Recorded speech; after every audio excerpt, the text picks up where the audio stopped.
Hello दोस्तों, आपका जो एक सेशन चल रहा था हिस्ट्री का, आइए उसी सेशन को आगे कंटिन्यू करते हैं। और जो कि आपका सेशन कल जो हमने पढ़ा था कि महमूद गजनवी के बारे में कि किस मध्य एशिया के गजनी डायनेस्टी का वो रहने वाला था। सुबुद्दीन की जब हत्या हो जाती है तो मोहम्मद गौरी फिर शासक बनता है, महमूद गजनवी शासक बनता है। तो ये सब के बारे में पढ़ा था, उसका अटैक कैसे हुआ था 1001 से लेके 1027 तक उसने कैसे कैसे किया था। फर्स्ट अटैक जो जयपाल के साथ हुआ था उसका पेशावर में उसने किया था। फिर लास्ट अटैक जो जाट कम्युनिटी पे किया था, ये सब पढ़ा था। 1030 AD में उसकी मृत्यु हो जाती है। पहला सुल्तान था जिसे गाजी और सुल्तान की उपाधि दी गई। फिर उसमें कुछ लेखक के बारे में हम लोगों ने पढ़ा था, अलबरूनी, उत्बी, वैहाकी, फिरदौसी, इन सब के बारे में पढ़ा। फिर आइए उसके बाद जो शासन करने आया वो था आपका मोहम्मद गौरी, जैसा कि आपके सामने लिखा दिख रहा होगा मोहम्मद गौरी। इसने शासन किया 1175 से लेके 1206 तक। 1175 से लेके 1206 तक इसने शासन किया। अब देखिए, आइए मोहम्मद गौरी के बारे में थोड़ा सा जान लेते हैं कि मोहम्मद गौरी कौन था। मोहम्मद गौरी गजनी का रहने वाला था। गजनी का रहने वाला था। जब गजनी में एक वंश चलता था, उस वंश का नाम था गौर वंश। गौर वंश का शासक था गजनी। मोहम्मद गौरी गौर वंश का शासक था और यह एक सस्बानी तुर्क था। यह एक सस्बानी तुर्क था। सस्बानी तुर्क था। यह एक सस्बानी तुर्क था। ये छोटी सी जानकारी जो कि आपकी मोहम्मद गौरी के बारे में 1175 से लेकर 1206 तक इसने शासन किया यहाँ पे। फिर आपका सबसे जो पहला फर्स्ट अटैक इसने किया, फर्स्ट अटैक, पहला अटैक इसने किस पे किया? इसने जो है मुल्तान के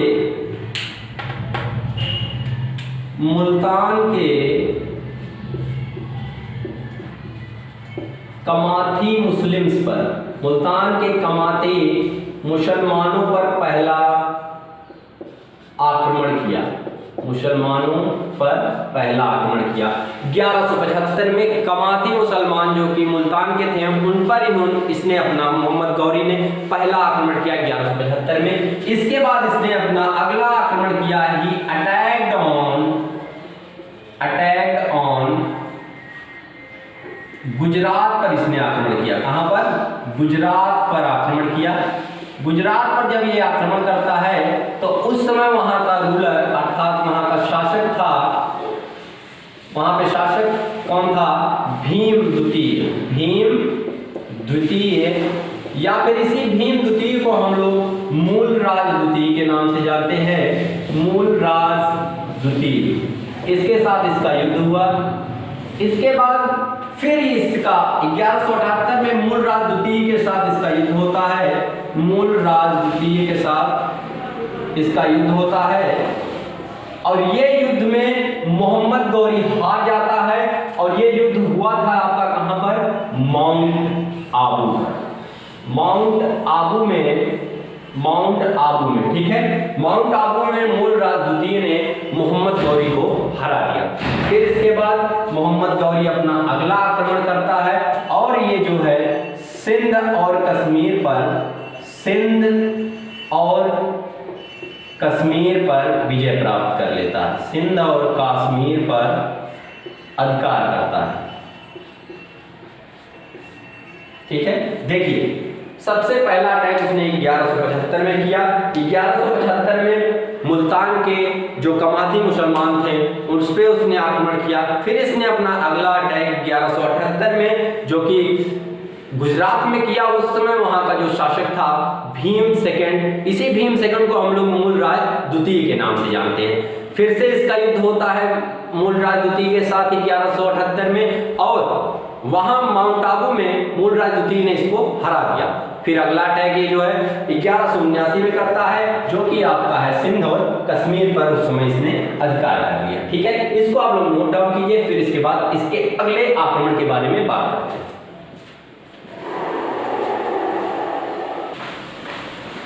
इसके बाद 1179 के बाद 1191 में हुआ आपका तराइन का प्रथम युद्ध, फर्स्ट बैटल ऑफ तराइन। आइए इसी टाइम की कुछ बातें जान लेते हैं। इस टाइम हो क्या रहा था? हुआ यूं कि इसी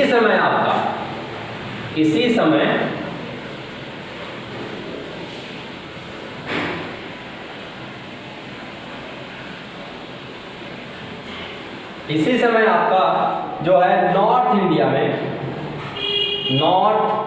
इंडिया में, ठीक है, जहां दिल्ली, अजमेर और संभल में एक नया वंश चौहान वंश की शुरुआत हुई।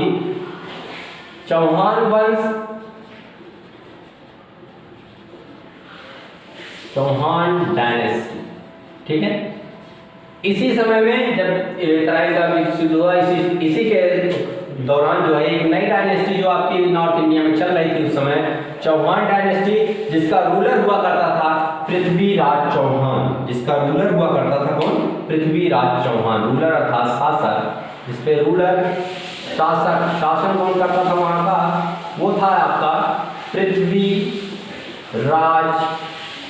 चौहान, ठीक है। पृथ्वीराज चौहान डायनेस्टी का शासक था दिल्ली, अजमेर, संभल में, जो कि नया डायनेस्टी इस समय आ चुकी थी। इसके बाद क्या है देखिए कि पृथ्वीराज चौहान के जब इसका कार्यकाल चल रहा था तो एक फेमस जो है लेखक थे, जिसका नाम था चंद्रवरदायी। क्या था? चंद्रवरदायी। एक वही चंद्रवरदायी है जिसने लिखी पृथ्वीराज रासो। चंद्रवरदायी ने किताब लिखी जिसका नाम था पृथ्वीराज रासो, ठीक है। अब देखिए हुआ क्या कि इधर तो नॉर्थ इंडिया में ये चौहान डायनेस्टी रूल कर रही थी। इसी टाइम पे आपका कन्नौज में एक रूलर राज डायनेस्टी चल रही थी कन्नौज में, जो कि थी आपकी गढ़वाल डायनेस्टी। गढ़वाल वंश का शासन चल रहा था और उसपे जो रूलर उस पे राज करता था, जो शासक था वहां पे, वो शासक का नाम था जयचंद। शासक कौन था? जयचंद। देखिएगा कि नॉर्थ इंडिया में अभी चौहान डायनेस्टी चल रही है और इसी समय इधर जो है कन्नौज में आपका एक गढ़वाल डायनेस्टी चलेगी। गढ़वाल डायनेस्टी जिसमें एक शासक था जिसका नाम था आपका जयचंद। इसी जयचंद को पृथ्वीराज चौहान ने हराया था। इसके साथ जब इसका युद्ध हुआ तो पृथ्वीराज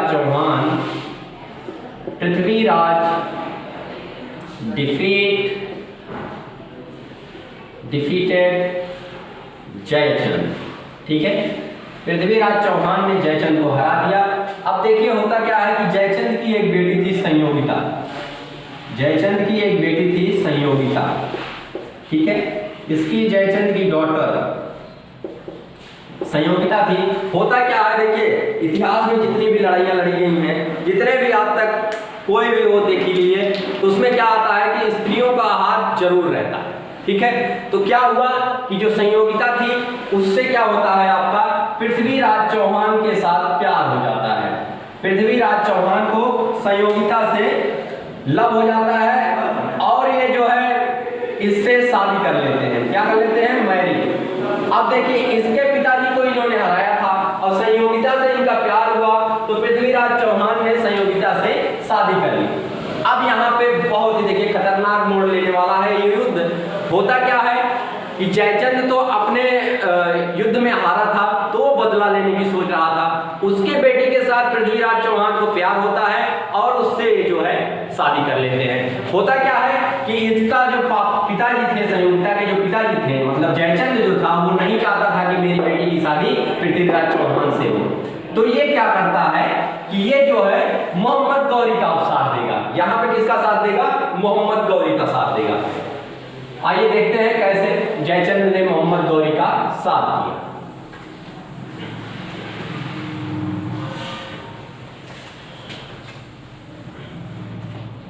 1191 के जस्ट बाद 1192 में ही लड़ा गया तराइन का द्वितीय विश्व युद्ध। तराइन का द्वितीय विश्व युद्ध, तराइन का द्वितीय युद्ध लड़ा गया, सॉरी विश्व युद्ध नहीं, ठीक है।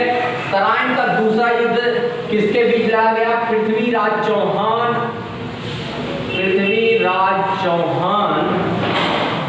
और आपका मोहम्मद गौरी के बीच, ठीक है।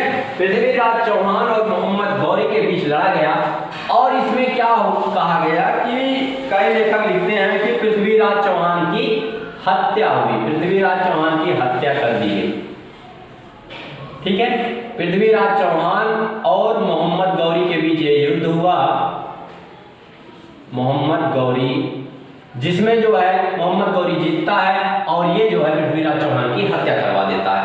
अब देखिए यहाँ पे एक बहुत ही बात क्या आई कि पृथ्वीराज चौहान ने संयोगिता से प्यार करके उससे शादी की और उसके जो पिताजी थे जयचंद, गढ़वाल डायनेस्टी का शासक जयचंद, इसी युद्ध में मोहम्मद गौरी का साथ देता है जयचंद। जयचंद ने साथ दिया मोहम्मद गौरी का, जयचंद साथ देता है किसका? मोहम्मद गौरी का, मोहम्मद गौरी, ठीक है। इसी वजह से पृथ्वीराज चौहान जो है युद्ध हार जाते हैं, इनको पता नहीं रहता। फिर देखिए अब यहीं से शुरुआत किस चीज की हो जाती है? मुस्लिम शासन की। 1192 में मुस्लिम शासन की नींव रखी गई। 1192 में ही मुस्लिम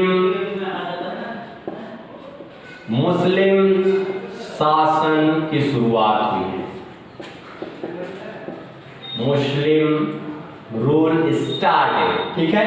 और पूछा जाता है कि आपका मुस्लिम शासन की स्थापना कब हुई? तो वो है आपका 1192, ठीक है। आगे क्या हुआ? 1192 में ही आपका 1192 में ही एक थे ख्वाजा मोइनुद्दीन चिश्ती, ख्वाजा मोइनुद्दीन चिश्ती। ख्वाजा मोइनुद्दीन चिश्ती ने क्या किया? सूफिज्म की स्थापना की। किसकी? सूफिज्म, ठीक है। सूफिज्म की स्थापना की। सूफी एक संगीत होता है, ठीक है, जो मतलब शिया और सुन्नी दो मुसलमान थे, वो जो अपने संगीत गाते थे उसी संगीत को हम लोग सूफी संगीत कहें और उसी को हम लोग सूफिज्म के नाम से जानते हैं बेसिकली, ठीक है। 1193 में क्या होता है? 1193 में इसने अपनी राजधानी को दिल्ली शिफ्ट किया, राजधानी बनाया किसको? दिल्ली को। 1193 में मोहम्मद गौरी ने दिल्ली को अपनी 1193 में दिल्ली को राजधानी बनाया,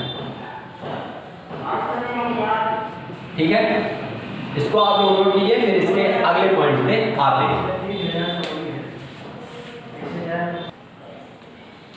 आइए देखते हैं आगे 1194 में क्या हुआ।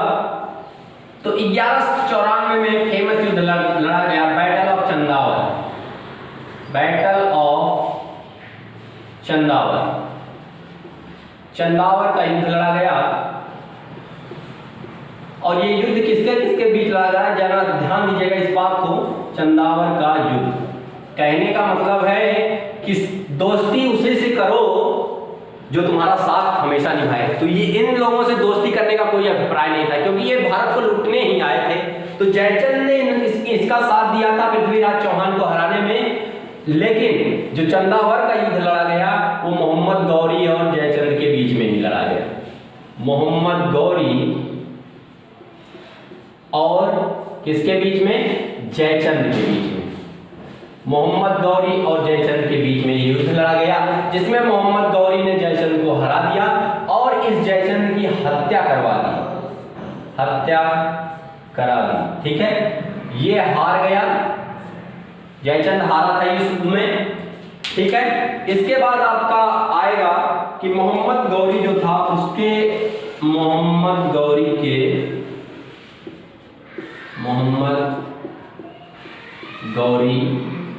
के गुलाम थे कुछ लोग, ठीक है। इसके गुलाम के बारे में, मोहम्मद गौरी के गुलाम, ठीक है। इसको आप लोग नोट कीजिए, फिर उसके बाद पढ़ते हैं मोहम्मद गौरी के गुलाम। क्योंकि ये टॉपिक थोड़ा बड़ा है तो हम सोच रहे हैं यहीं से लिखा जाए। आइए दोस्तों इनके गुलाम के बारे में जान लेते हैं। तो इनके जो 4 गुलाम थे, एक था कुतुबुद्दीन ऐबक, एल्दौज, कुवाचा और बख्तियार खिलजी। कुतुबुद्दीन ऐबक, एल्दौज, कुवाचा और बख्तियार खिलजी ये चारों इसके गुलाम थे मोहम्मद गौरी के। और आइए 1194 में क्या किया गया कि कुतुबुद्दीन ऐबक को कमांडर इन चीफ सेनापति बना दिया गया। क्या बना दिया गया आपका? सेनापति। और जैसे ही इसको सेनापति बनाया गया, इसने 2 अलग-अलग संस्थाओं का निर्माण करवाया। एक था कुवैतुल इस्लाम और एक था 2.5 दिन का झोपड़ा। कुवैतुल इस्लाम और 2.5 दिन का झोपड़ा क्या था आपका? ये है इस्लाम धर्म के प्रचार के लिए ये दोनों बनाए गए थे। ठीक है,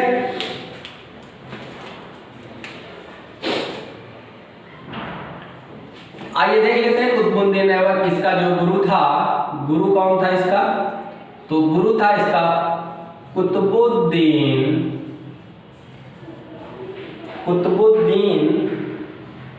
बख्तियार अल काकी। ठीक है, कुतुबुद्दीन बख्तियार अल काकी जो है ये कुतुबुद्दीन ऐबक का गुरु था। इसने 2 संस्थाओं का निर्माण कराया, कुवैतुल इस्लाम और 2.5 दिन का झोपड़ा। ठीक है, इधर जो बख्तियार खिलजी था 1204 और 1205 में नालंदा विश्वविद्यालय को डिस्ट्रॉय करवाता है।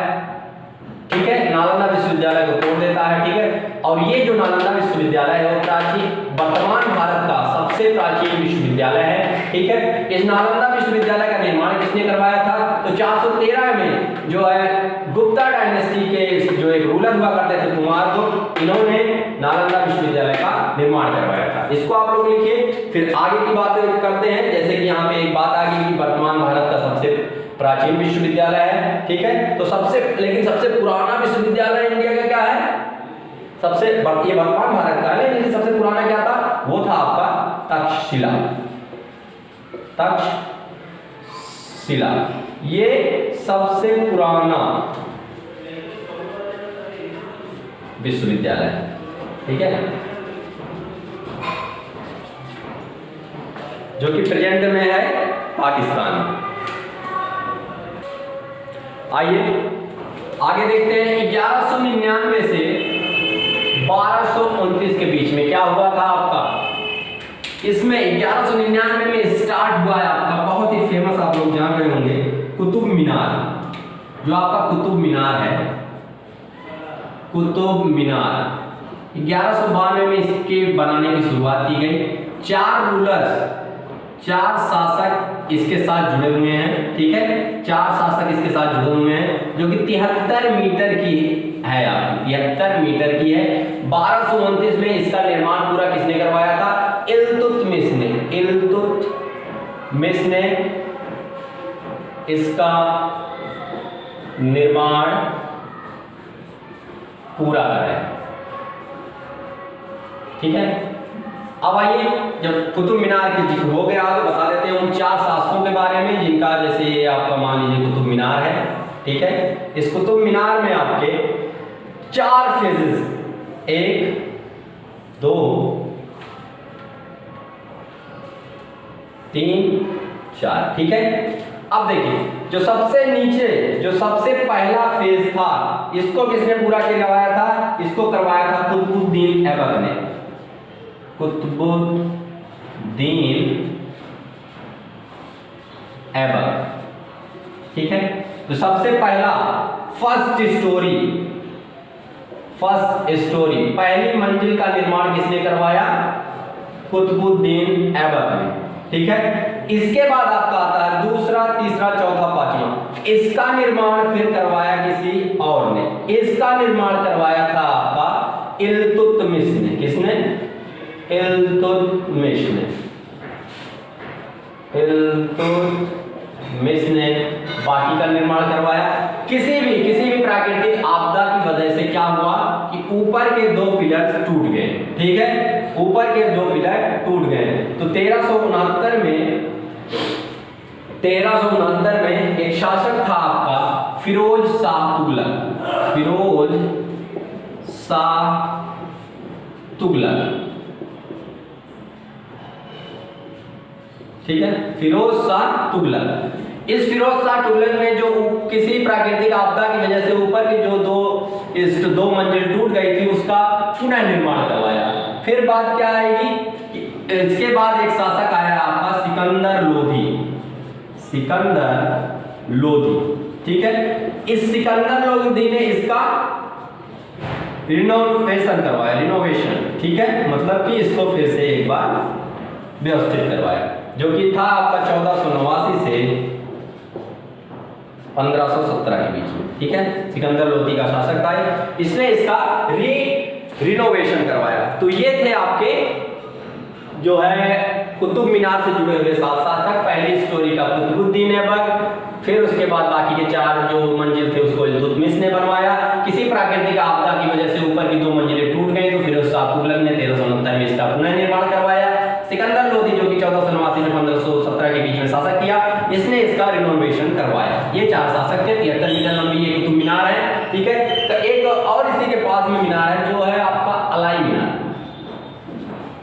अलाई मीनार। पूछ लेता है कि आपका अलाई मीनार जो है उसका निर्माण किसने करवाया, तो उसका निर्माण करवाया था आपका अलाउद्दीन खिलजी।